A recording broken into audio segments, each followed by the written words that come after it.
فبأي آلاء ربكما تكذبان Assalamualaikum warahmatullahi wabarakatuh. Alhamdulillahi rabbil alamin. Wassalatu wassalamu ala ashrafil anbiya'i wal mursalin. Muhammadin wa ala alihi wa sahbihi ajma'in. Wa ba'd. Saudara-saudariku seiman dan kaum muslimin dan muslimah yang dirahmati Allah. Keikhlasan merupakan satu puncak keberhasilan di dalam beragama. Dan suatu yang paling ditakuti oleh iblis dan bala tentaranya adalah keikhlasan.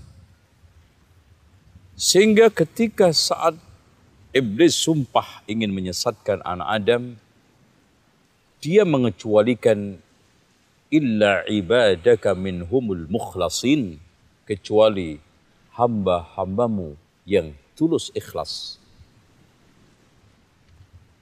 Keikhlasan dituntut di dalam seluruh lini kehidupan ibadah.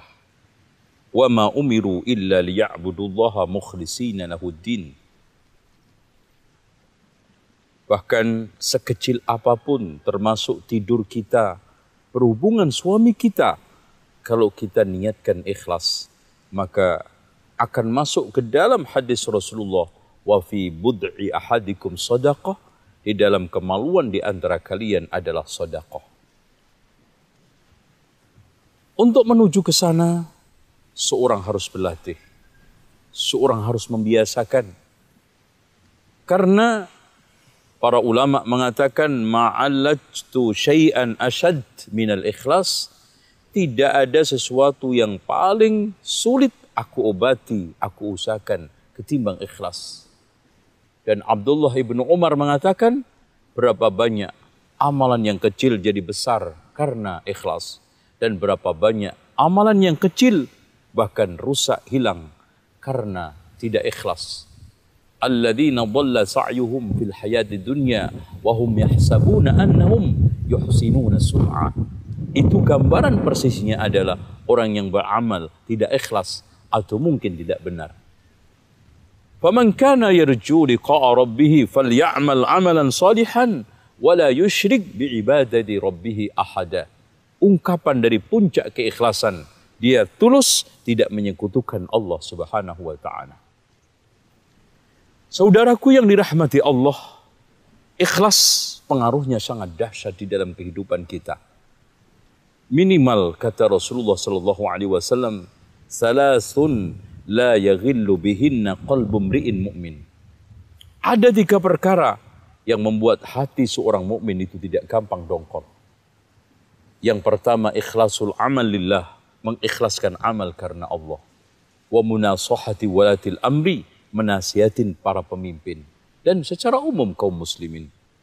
Wa luzumu jama'atihim, tetap di atas jamaah kaum muslimin.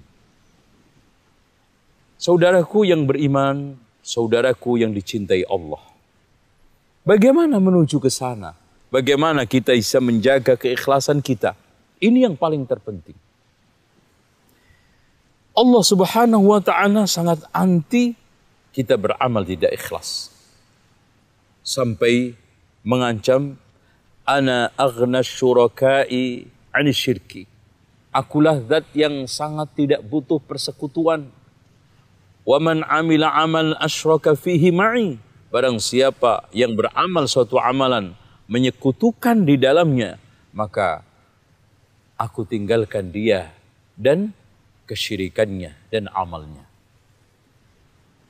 Saudaraku yang dirahmati oleh Allah Subhanahu wa taala, agar kita beramal ikhlas, maka pertama, kita harus sering berdoa kepada Allah dengan doa, Allahumma inni a'udzubika minan nifaqi wasyiqaq wa su'il akhlaq. Ya Allah, aku berlindung kepadamu dari kemunafikan, perpecahan dan buruknya akhlak. Bahkan kalau bisa lebih panjang, Allahumma inni a'udzubika minal hammi wal hazan wa minal ajzi wal kasal wa minal jubni wal bukhl. Allahumma inni a'udzubika minal kufri wal faqri wal nifaq was sum'ati war riya.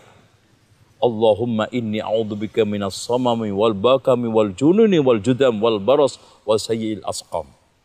Kita mohon berlindung kepada Allah dari kemunafikan, dari sum'ah, dari riya, dari berbagai macam pamer di dalam amal kita.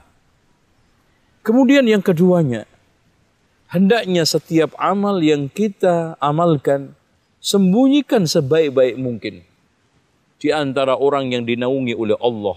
Di masa nanti tidak ada naungan apa? Rajulun dzakarallaha khaliyan wa fadat 'ainah.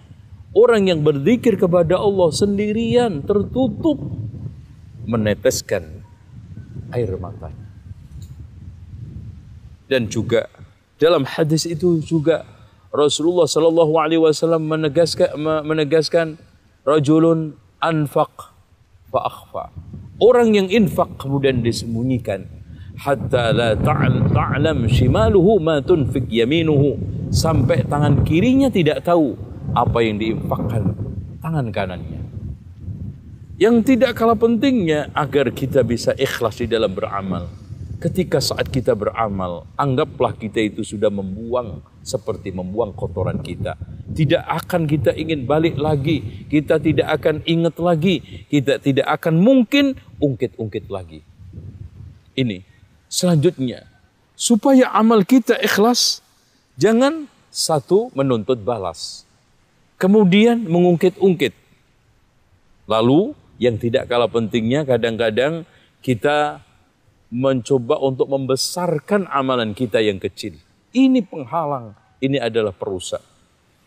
Perusak amal di antara sekian amal dan akhirnya kita tidak ikhlas adalah suka menuntut balas. Nanti kalau saya sholat dapat apa? Kemudian setelah itu kita membesarkan amal-amalan kita yang kecil.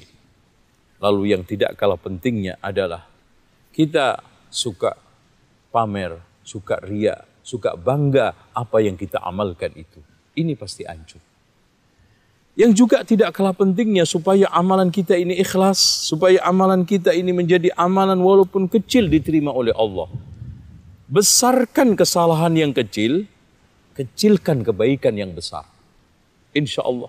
Kalau kita sekarang ini menganggap besar kesalahan yang kecil yang kita lakukan, kemudian menganggap kecil kebaikan-kebaikan yang kita lakukan, insya Allah kita akan cenderung lebih ikhlas, lebih terima, kita lepas amalan itu untuk Allah Subhanahu wa Ta'ala.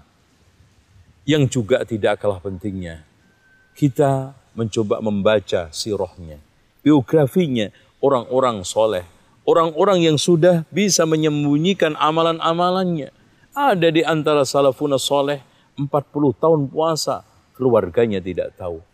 Ada yang mereka ketika malam hari menangis karena Allah supaya tidak diketahuinya, pura-pura dia pilek dan batuk.